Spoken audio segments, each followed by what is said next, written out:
Почитувани присутни, драги съграждани, без јазик и национална култура неповратно можат да исчезнат и народите, како реки и понорници, во бурната историја на човештвото.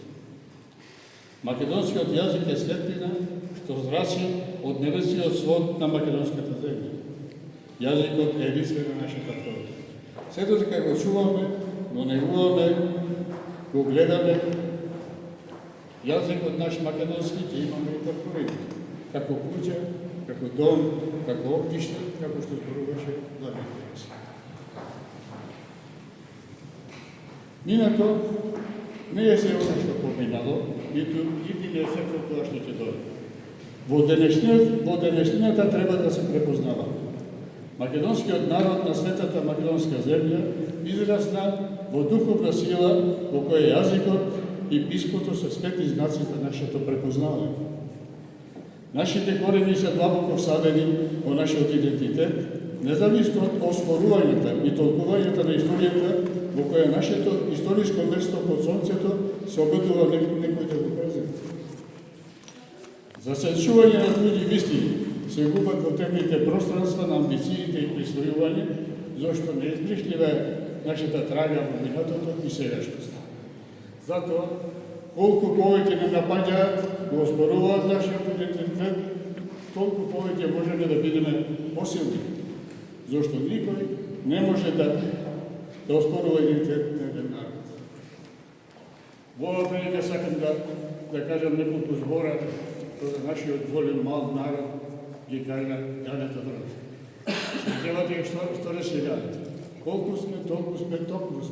Ама, уште нешто зборуваше Ганета. Ганет велеше, ќе не има и повеќе не нема, како што не немаше, кој требаше да не има. Годинава, во училиштето во Гоцедевце се одбележува 80 години настава на македонски јазик. Со овој голем юбилеј да се посетиме на создавањето на словенската азбука, што е духовна светлина за словенскиот народ и една тешка судбинска борба за национална самобитност на македонците. Македонската земја и народ добиваше свој идентитет, кој не е само историја, туку долг кон многуте генерации кои го овековечија македонецот и македонската земја на изнаредните векови.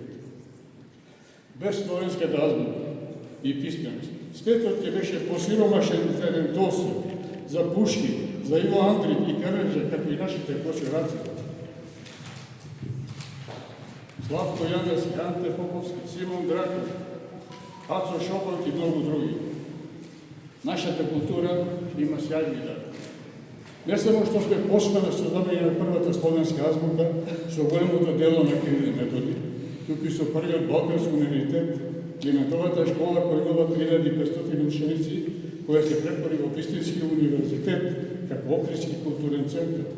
Ете, затоа и покрај големите асимилаторски амбиции, македонскиот народ се покажа како пирек, кој се спротивставува на вековните стремежи на соседите за анексирање на македонската земја и асимилирање на македонскиот народ. Денес сме слободна и независна држава, што отвара свој пат во идејата со слободолюбивата мисла на нашиот Гоце Делчев, врадира на светот како поле за културен напредок на народот. Одбележувањето на юбилеот 80 години од настава на македонски јазик во тето е начин и време за длабока размисла за смислата на човековата неотпорност кон светоста на животот и обстигнувањето. За светува и некои кандилци на човековата македонска душа од некој стар детовски одмор и меѓу луѓето подчерпани. Таквите одбележувања само покажуваат дека не постои сила што ќе дозволи да исцелни од нашата меморија тоа што е значено и наша историја. Ова не е само славеничко одбележување на 80 години јазик од детовските училишта, како славеничко враќање назад, туку и за свастување на нашиот идентитет. Еве, овде сум на овој значаен датум од нашата историја, со длабока воздишка за радост, заедно со вас да го отбележим овој златен юбилеј настава на македонски јазик во детските училишта. Пред да ви заблагодарам на вниманието, јас, како поречници на основното училиште Маршал Тито некогашно и денешно во ЦДЦ, сакам да споделам со мои размислувања и за тетовскиот дијалект и за неколку примери на наставници кои уште ги паметат од моето школување овде во училиштето Кирил, во училиштето во ЦДЦ. Еве, например, за дијалектот тетовски. Дијалектот тетовски бара од нас да се препознаваме низ животот и времето. Дијалектите се свежи грудоци на литературниот јазик. И не е забелешка ако се пишува и на тетовски дијалект. Зошто дијалектот не е само за препознавање во минатата, туку и во иднината. Јас, например, напишав драма која се вика "Ние малите луѓе сме големи човеци на тетовски дијалект". Многу пати игра на тетовската сцена. И верувам дека и моите колеги писатели од Тетово ќе се охрабрат да пишуваат и на дијалект, зашто и дијалектите се вистински извори на литературниот јазик и треба да ги негуваме. Сега сакам нешто да одбележам од моето паметење во учење. Јас бев ученик во основното училиште, тврдите сете години кај учителката Фанија. Фанија имаше голема смисла да ги препознава учениците зашто се нагаѓа. И мислиме тоа треба да биде напор за сите просветни работници. Да успеат, да помогнат, да осознаат младите луѓе зашто се нагаѓа. Например, кога Фанија, мојата учителка од основното училиште, се зборуваше на македонски јазик, на предметот за граматика, после тоа ќе ме прозваше мене да кажам што зборувала на тој час. А кога зборуваше за математика, тогаш се го повикаше Делчо Јовановски да каже што зборувала тој ден. Но,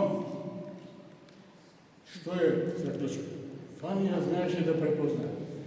Јас, како ученик на учителката Фанија, станав и писател, и сум универзитетски професор, но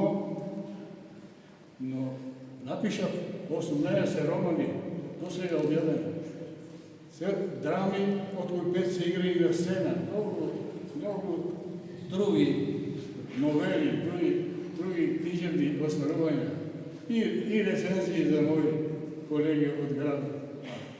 Делчо Јовановски, кој што беше прозиван да зборува што зборува учителката по математика, стана еден од познатите професори на Машишите во Делбуско. Значи, учителката Фанија имаше дарба да препознае во своите ученици за што се способни, за што се надаѓа. Мислам дека и тоа треба да биде и пример на другите просветни работници. И уште за еден професор. Јас веќе кажав дека сум бил старата зграда овде на ово училиште, училиште во Ковеци. Тогаш немаше физкултурна сала. Имав еден пријателен наставник, што викаше Парли, Владо Парли. Убаво се свикавам на Владо Парли. Немавме сала за вежбање, ама ниту еден час Владо Парли, професор по физкултура, не остана да не донесеме душек за вежбање во ученицата. И секој час нешто да имавме со душек кој што го носеме по учениците. И уште нешто ми остана од Владо Парлиć, како се ќава.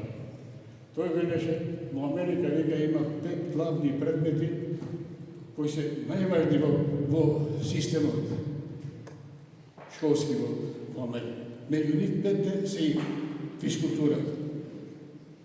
И мислам дека и физичката култура. Тој ја сметаше како нешто важно и мислам дека за една здрава култура, физичката култура е важна просветна работа. И на крајот да кажем. Треба да направиме еден заклучок дека просветната работа е една многу достоинствена служба во живот. Но мораме да разбереме дека просветната работа не е само образован систем, туку е и едновремено и воспитен. Поред тоа, образованието треба да го разбереме како воспитно образован систем. Така ќе помогнеме на својата нација, на својата Македонија, на својот македонски народ, да се воздигне по висините на кои многу европски народи стигна, а ние сме во таа актива да влеземе во Европската Унија, како и сите во Европската Унија, а верувам дека за многу работи може би не сме да пример, ама за некои сме и примери за пример. И добро.